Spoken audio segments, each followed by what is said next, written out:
ভালো কচু আলু হইলেও অল্প জালে সিঝে, আর ভালো জ্ঞানের লোক তো এক কথাতেই বুঝে।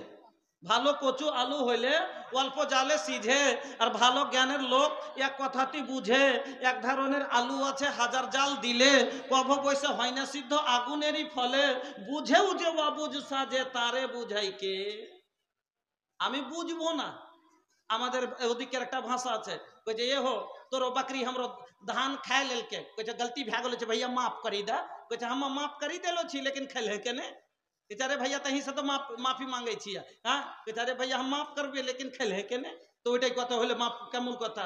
ঘুরে ঘুরে যদি কইছে মাফ করে দিনু কিন্তু খাইলে কেনে, কইছে গলতি হয়ে গেছে, আর কোচি গলতি হয়েছে আমি মানছি কিন্তু খাইলে কেনে, তো হবে। ওইরকম কিছু লোক আছে যে মূল যতই কিছু কহা যায়, যদি আমি বসবো না তাহলে আর বসা যাবে না ভাই।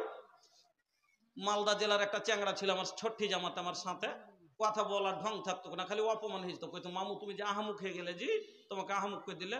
কইছে দূর ব্যাগ বোকা, ও আহামুখ করলে তো কি হইলো আমি হইনু না। হ্যাঁ ও আহামুখ করলে তো কি হইলো আমি হইনু না।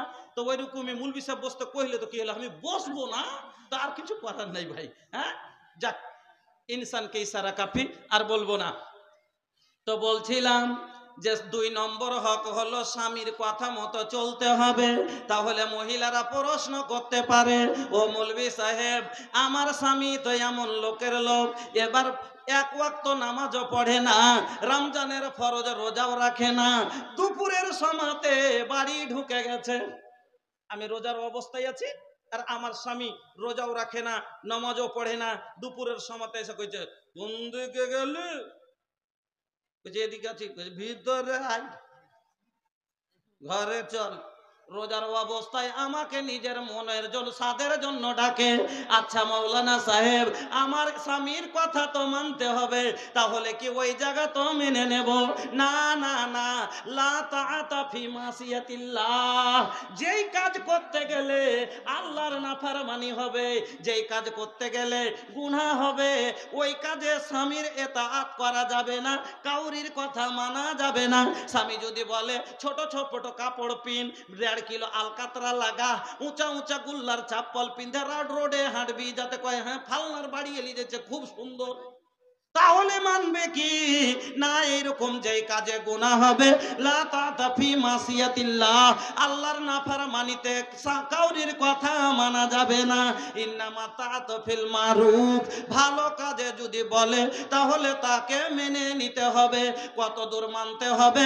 আপনাকে বলি আমার মা বোনেরা, আপনাকে বলে যায় আপনার ভাইয়ের মৃত্যুদেহ বাড়িতে রাখা আছে, আপনার কাছে ফোন আসছে আর বলছে তোর ভাই মারা গেছে, তুমি বেরিয়ে আসতে চাইছো, তোমার স্বামী যদি বলে দেয় না যাবি না, তুই বাড়ি থেকে বের হবি না, আর তোমাকে আর বলতে হবে না, ওগো মা আপনাকে হুজ্জিটা করে আর বলতে হবে না, না আমি যাব। বলছে কেন যাবি না? কেনে যাবি না? কইছে তোর, কইছে যাবো, আর ভাই মরেছে আমি যাব না। কইছে তোর ভাই কেন করে হলো? 2.5 বিঘা পাতি 1.5 বিঘা মেরে দিয়ে 1 বিঘে দিয়েছে। 30 লাখ টাকার জমি, এত সাজে তোকে যে দেবো বাড়তে, তুই যদি বহিনী হলি তো তোর কেমন করে 2.5 বিঘা পাতি কি 1 বিঘা কিনে দিলে 1.5 বিঘা কুণ্ঠে গেল, তোকে ওই বাড়তে পা দিতে দিব না। কি কইছে আমি যাবো তো যাবো, কই দিয়েছি যাবো তো যাবো। কইছে তুই বাড়ি হে দেখ তোর কাঠ খুঁড়ে ভেঙে দেবো। কইছে আমি যাবো, দেখে নিবে যাই হবে তাই হবে। এই যখন ব্যাগ হাতে করে বাড়ছে, ও একটা ডান টালিয়ে খাড়ে হয়েছে, ও যখন ডান টালিয়ে খাড়েছে বকরা আঁচল খান বানা করে ঘুরিয়ে কোমরে গুঁজে রেখেছে, একটা ঝাঁটা পড়েছিল খাড়ে গেছে, যাই হবে হামু ঝেড়ে দেবো। किरदार बद पे ये खुद ही गुस्से में आएगी, किरदार बद पे ये खुद ही गुस्से में आएगी, सौहर दिखाए डंडा तो ये झाड़ू दिखाएगी, किरदार बद पे ये खुद ही गुस्से में आएगी, सौहर दिखाए डंडा तो ये झाड़ू दिखाएगी। लोगों इसीलिए आज घर में बरकत नहीं रही, भी फातिमा सी अब कोई औरत नहीं रही। আচ্ছা, কথাটার অবাধ্য না হয়ে যদি মেনে নিত, সংসার গোটা হয়ে থাকতো। এবার মানলো না, মেনে চলে গেল। এবার ও বলছে নিজের মনে গেছিস, নিজের মনে আসবি। ও বলছে আনতে না আসলে যাইস না, তুই কি বেশি হয়ে গেছিস। ওর বাপ ভাই রুকে রেখেছে।